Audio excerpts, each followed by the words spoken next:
In the last 24 hours, what have you guys been able to accomplish today?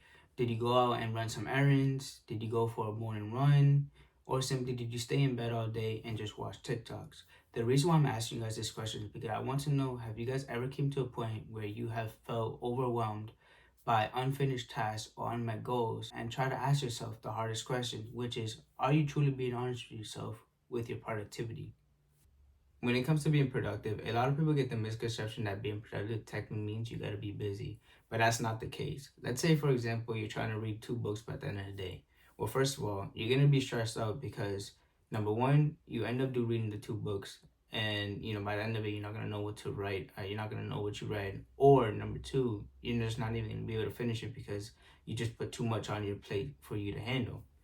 Instead, what you could do is you can just read one book by the end of the day and just, as you're reading, take some notes down, highlight some key information, actually get familiar with the book. So by the end of it, you already know what you read.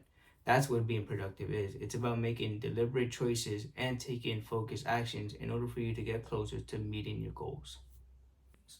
Now that you guys have a better understanding of what is productivity, I wanted to talk about real quick and switch things up and just talk about, how it's been such a trending topic recently, but there's many problems that lies ahead of it, and the reason why not everyone has been able to adopt it is because of one word, and that is procrastination. So guys, I did want to let you know that I did switch up the scenery real quick, but let's get right into it. So the most common reason why people procrastinate is because of the fear of failure. They believe that when they attempt something, they have to be good at it from the beginning. But we already know that perfectionism is never the case. So procrastinating comes to play because it reduces their chances of being criticized, and it also minimizes their chances of making any mistakes. So an example would be public speaking.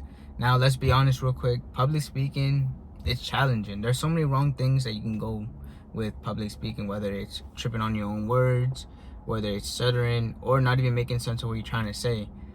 Polls have shown a fifth of Americans can't locate the U.S. on a world map. Why do you think this is?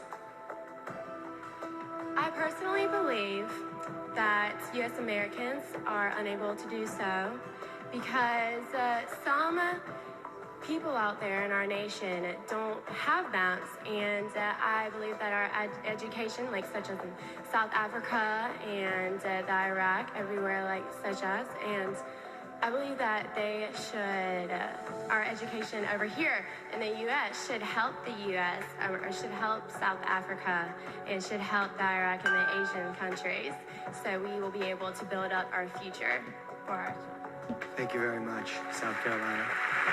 The fear of failure towards public speaking can create a barrier towards effective communication and self-expression.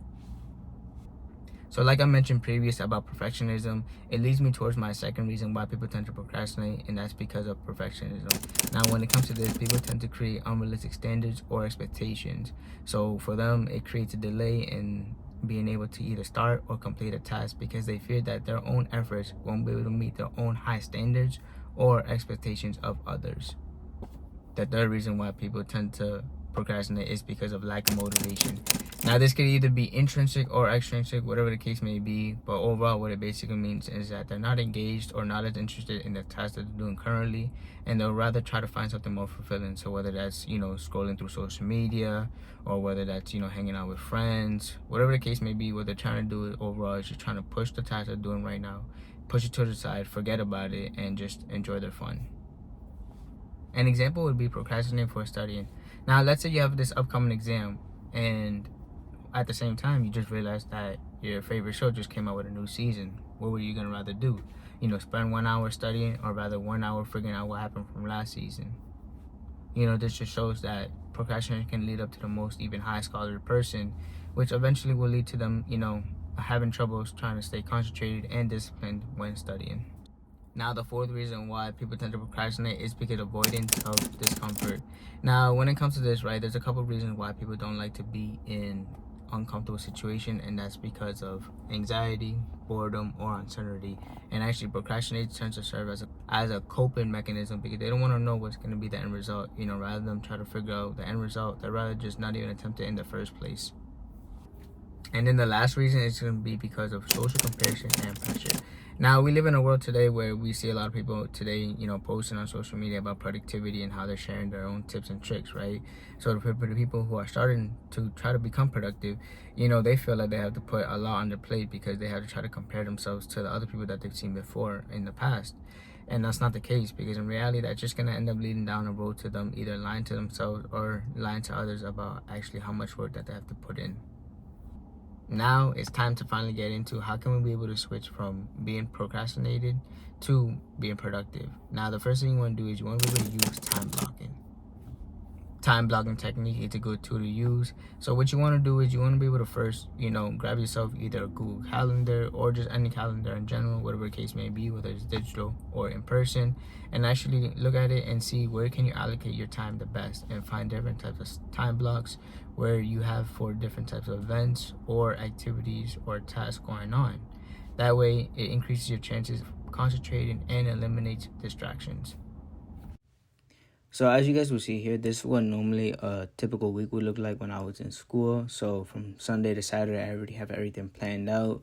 But as you would notice, right, like I also had, since I had my classes picked out in color coordination, I also made sure to put my assignments that I was going to do for that day in the same color as the colors. In the same color as the class. So for example, business analytics, I have it as green, and then right here on Monday, I have an assignment that's pivot tables and grade tools, and I knew that was going to be for that class specifically. Instead of me just putting homework, then I wouldn't really know what to do. But since I color coordinate with the type of class that I'm in, it just made more sense, and it made it easier for me to know what I was going to do that day instead of just, making it more broad and just putting homework. But this is, what a typical week would look like normally. So I made sure, even what time I was going to have to, schedule lunch, go to the gym, what time was dinner. So this is what I mean when it comes to making sure that you allocate your time to different types of time blocks within your day.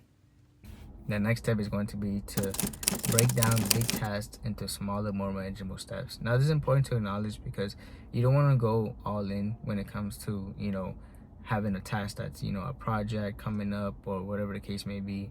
You want to be able to break it down into chunks. That way it reduces your chances of feeling overwhelmed. The last thing you want to do is feeling overwhelmed, because guess what? You're just going to end up, not even doing it, or you're just going to push it out to the side and work on it, when it's coming up. So definitely break it down to smaller, more manageable steps. Allocate your time specifically into knowing, each day what are you going to do for that project or task that you got coming up, and just make sure that, you use your time wisely. The next technique is going to use the Pomodoro technique. Now, if you guys don't know what this is, this is basically working in intervals of 25 minutes with a short break right after. Now, I know for this technique, it definitely helped me out as it helped me get through my first year of college.